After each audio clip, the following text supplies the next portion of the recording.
Hello बच्चों, how to pass in accounting series में आज हम लोग पार्टनर्स कैपिटल अकाउंट और रिवैल्यूएशन को एक साथ बनाएंगे। जैसे मैंने प्रॉमिस किया था, एक एक्सपेक्टेड क्वेश्चन लेके आऊँगा। तो आप लोग जैसे स्क्रीन में देख पा रहे होंगे, आप लोगों के पास क्वेश्चन आ चुका है। हम लोग जल्दी से इसके क्रेडेंशियल्स देख लेते हैं।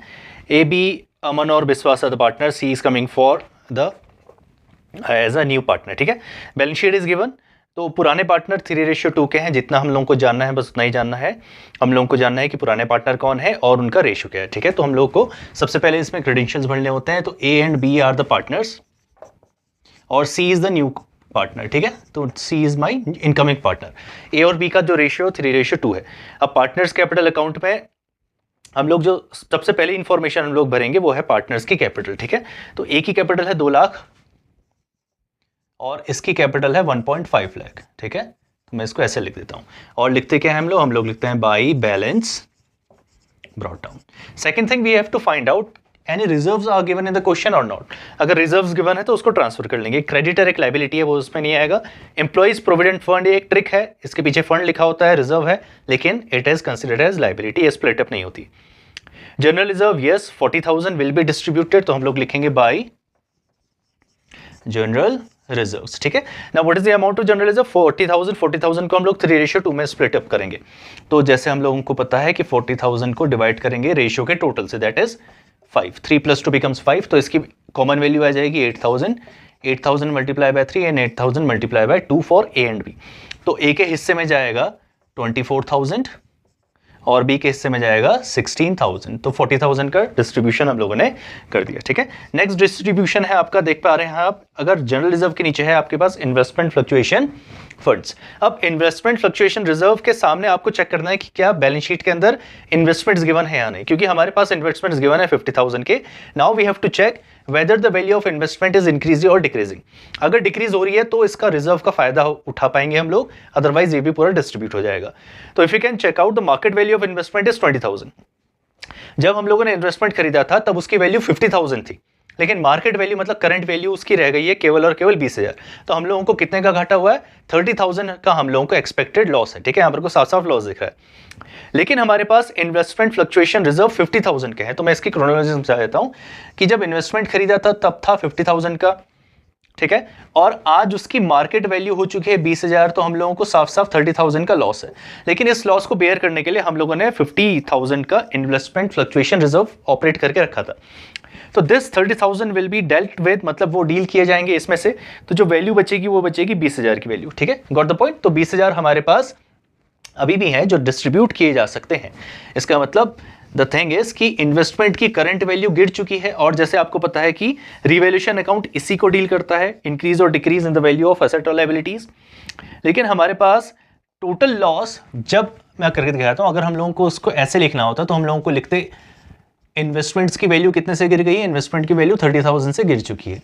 अगर इसके पास रिजर्व नहीं होते तब हम लोग एक क्राइटेरिया फिक्सअप करते, लेकिन इसके पास सफिशिएंट अमाउंट के रिजर्व्स हैं तो हम लोग इसको लॉस कंसिडर नहीं कर सकते, क्योंकि 50,000 का रिजर्व है और हम लोगों ने केवल उसमें से 30,000 बेयर करना है। स्टिल वी हैव 20,000, तो 30,000 will be considered as free reserve. तो हम लोग बोलेंगे investment fluctuation funds. Now 20,000 will be split up, जैसे ऊपर 40 किया था तो 40 का आधा हो जाएगा। तो 12,000 एक हिस्से में जाएंगे और 8,000 बी के हिस्से में जाएंगे। ठीक है, करके दिखा देता हूं। 20,000 विल बी डिवाइडेड बाय 5, तो कॉमन वैल्यू आएगी आपकी 4,000 multiply by 3 and multiply by 2, तो 12 और 8,000 हमारे पास इसका बन गया। ठीक है, तो इन्वेस्टमेंट फ्लक्चुएशन रिजर्व के रिगार्डिंग हम लोगों ने देखा। After investment fluctuation reserves capital V have already transferred. अब आ जाते हैं एसेट्स तरफ। Bank, stock, debtor, provisions, furniture, goodwill. एक चीज आपको ढूंढने के लिए बोली थी मैंने, that is goodwill. Goodwill is given, तो गुडविल आएगी यहाँ पर को, तो हम लोग लिखेंगे 2 goodwill. This is existing goodwill which exist in the balance sheet. Goodwill है 30,000 की। 30,000 को अगेन हम लोग स्प्लिट अप कर देते हैं। 30,000 डिवाइडेड बाय 5, तो कॉमन वैल्यू आ जाएगी 6,000 multiply by 3 and 6,000 multiply by 2, तो कितना आ जाएगा 18,000 एंड 12,000। नए पार्टनर को कुछ भी इसमें रिजर्व बेनिफिट कुछ भी देने की जरूरत नहीं। नए पार्टनर का काम सिर्फ इतना रहता है कि उसकी कैपिटल को ढूंढिए और उसको फिलअप कर दीजिए। इसीलिए मैंने बोला है कि admission is the best option to go with. ठीक है, तो अब हम लोगों ने बैलेंस शीट और ये पूरे का पूरा हम लोगों ने देख लिया। Now we'll go into the adjustments. Market value of investment we have already done. There is a bad debt amounted to 6,000 and provision for doubtful debt is to be maintained at 9% at 9,000। तो हम लोग को सबसे पहले लिखना पड़ेगा what is the current loss. तो हम लोग लिखेंगे बैड डेट्स। बैड डेट्स पता है ना क्या होता है कि वो कस्टमर जो हम लोगों को पैसा लौटा नहीं पा रहे हैं और इसका अमाउंट है 6,000 का, लॉस हो गया हम लोगों को 6,000 का। फिर हम लोग लिखेंगे जो आपको सिखा रखा है provision for doubtful dates. Provision for doubtful dates का फॉर्मूला क्या है बच्चों, न्यू माइनस ओल्ड। तो न्यू की वैल्यू कितनी है हमारे पास, न्यू की वैल्यू मेंटेन करके रख दी उसने एट 9,000, तो नई वैल्यू हो गई 9,000 रुपए की। ओल्ड वैल्यू बैलेंस शीट के अंदर ही देखने को मिल जाएगी आपको, प्रोविजन में से माइनस होते हुए कोई चीज दिख रही है, यस 10,000 तो पुरानी वैल्यू है 10,000। अगेन नेगेटिव 1,000 हम लोग यहाँ पर को लिखेंगे नहीं, this is the wrong method. तो हम लोग क्या करेंगे, हम लोग इस 1,000 को उस तरफ शिफ्ट कर देंगे। तो हम लोग यहाँ पर को लिखेंगे nil and this 1,000 will be transferred है। तो हम लोगों को लिखना पड़ेगा by provision for doubtful debts. ठीक है, अलग अलग तरीके से अलग अलग जो है आपको पढ़ा सकते हैं। ठीक है, हम लोग प्रोविजंस में से डायरेक्टली बैड डेट्स की वैल्यू को माइनस कर सकते हैं और फिर लिख सकते हैं। तो अल्टीमेटली हम लोगों को 5,000 का नुकसान हो रहा है जो हम लोग यहाँ पर को देख पा रहे हैं। ठीक है, building was under valued by 20%। तो अंडर वैल्यू को क्या करना पड़ता है, ओवर वैल्यू करना पड़ता है। तो अब मैंने वहां पर को लिख दिया है तो मैं इसको रब कर देता हूं, ठीक है, ताकि मैं और डिटेल्स को भी यहाँ पर को फिलअप कर सकूं। तो आप भी ऐसा कर सकते हैं, आप रफ में देख सकते हैं पेंसिल से करके और बाद में आप लोग उसको फाइनल अमाउंट कर सकते हैं। Now building was under value, under को हम लोगों को ओवर करना पड़ता है, तो मतलब एसेट की वैल्यू को इंक्रीज करना पड़ता है। अब देखिए क्या लिखेंगे, बाय बिल्डिंग। अब ये फॉर्मूला है और फॉर्मूला मैं आपको सिखा दे रहा हूं अभी। ठीक है, बिल्डिंग की वैल्यू देखनी पड़ेगी, बिल्डिंग की वैल्यू है 1,60,000, लेकिन ये अंडर वैल्यूड है। तो इसका मतलब बिल्डिंग की वैल्यू अगर x रही होगी तो x में से हम लोगों ने 20% रिड्यूस कर दिया था, 20% क्या कर दिया था ऑफ x वॉज रिड्यूस्ड, और जो फाइनल वैल्यू आई थी वो आई थी 1,60,000 रुपए। हम लोगों को ये वैल्यू फाइंड आउट करनी है कि ये माइनस करने से पहले इसकी वैल्यू क्या रही होगी, और this particular amount will be increased. जो हम लोगों ने सब्ट्रैक्ट किया था, अंडर वैल्यू किया था, उतनी ही वैल्यू को बढ़ा दिया जाएगा। तो इसकी कैलकुलेशन मैं आपको समझा देता हूं कि कैसे होता है। हम लोगों को सबसे जो पहले जो वैल्यू गिवन है बिल्डिंग की वो लिख देना है, जो भी एसेट की है, multiply by reciprocal of the percent. तो 100 को मल्टीप्लाई करना है, जो भी रेट गिवन होगा ना उसमें से 100 को माइनस कर देना। तो कितनी आ गई वैल्यू, 80। तो 0 0 0 0 0, तो ये कितनी वैल्यू आ गई, तो x की वैल्यू रही होगी 2 लाख। 2 लाख का 20% 40,000। 40,000 जब हमने 2 लाख में से माइनस किया तो हम लोगों के पास कितना बचा होगा, बिल्डिंग की वैल्यू 1,60,000 बची होगी।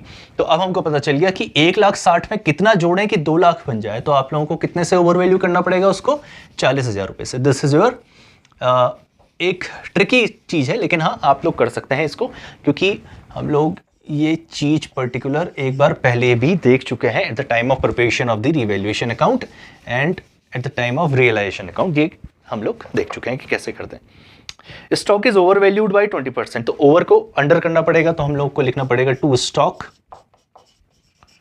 ठीक है, ये क्वेश्चन पिक करने का सबसे बड़ा रीजन ये था कि अंडर वैल्यू ओवर वैल्यू आपको क्लियर हो जाए, बाकी सारी चीजें तो आपको आ ही गई हैं। स्टॉक की वैल्यू है 60,000। अब देखिए, अब समझिए क्या हुआ होगा। अगर स्टॉक की वैल्यू आज 60,000 है तो हम लोगों ने क्या होगा, इसमें 20% ऑफ x को इंक्रीज किया होगा, बढ़ा के लिखा होगा। जो उसकी ओल्ड वैल्यू थी उसमें 20% और इंक्रीज किया होगा, तब जाके वो 60,000 बनी है, इक्वल्स टू 60,000। तो इसका फॉर्मूला थोड़ा रिवर्स हो जाता है। इसका फॉर्मूला होगा 60,000 मल्टीप्लाई बाय 100, और हम लोग इस पे जो 20% जितना भी किया है उसको ऐड कर देंगे। तो रेट 100 प्लस रेट का फॉर्मूला लगेगा। तो इसमें 1 0 से 1 0 कैंसिल आउट हुआ। यहां पर को देख लेते हैं कितना आ गया, 5, कितने जीरो बचे, 1 2 3 4, 1 2 3 4।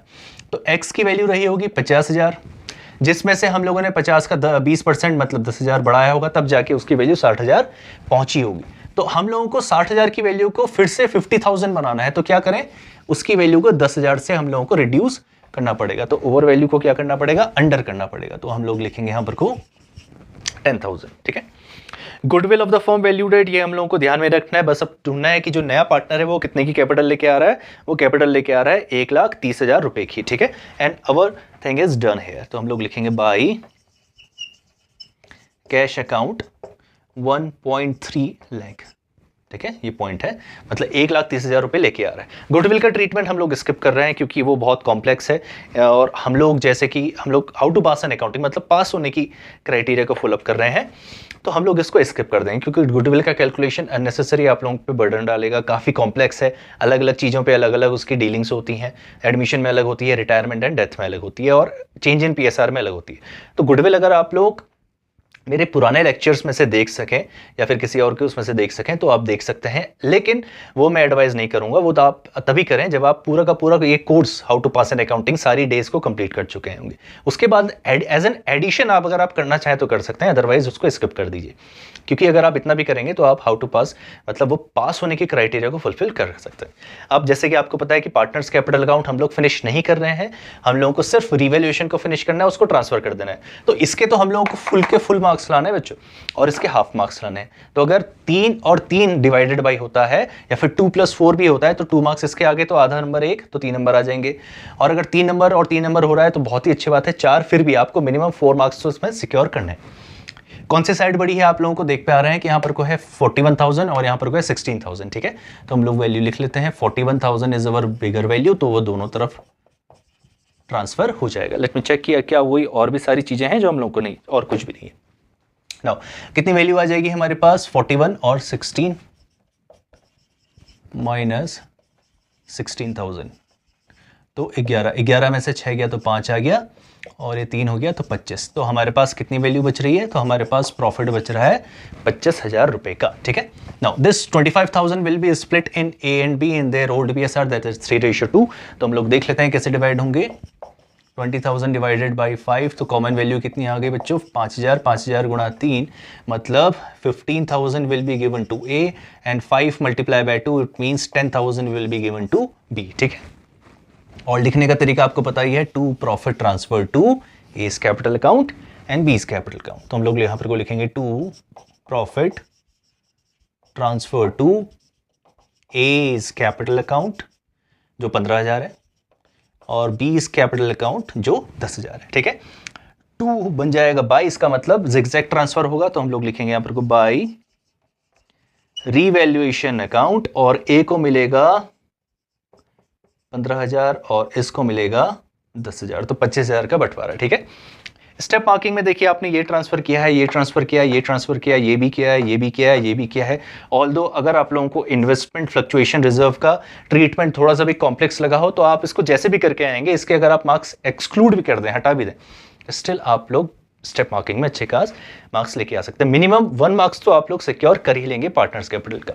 इसके फुल मार्क्स अगर आपको 2 मिल गए तो मिनिमम हाफ मार्क्स 6 में से 3 मार्क्स आप लोग गेन कर सकते हैं, ठीक है। तो मैं अब आपको स्क्रीन में प्रॉम्प्ट कर देता हूं कुछ क्वेश्चन जो आप लोगों को प्रैक्टिस करने हैं, and practice as much as you can. आप लोगों को जैसे कि मुझे लग रहा है कि आपने सैंपल पेपर खरीद लिया होगा, कोई सा भी है आप खरीदें, उसमें से आप प्रैक्टिस करते रहिए, ठीक है। So until then studies.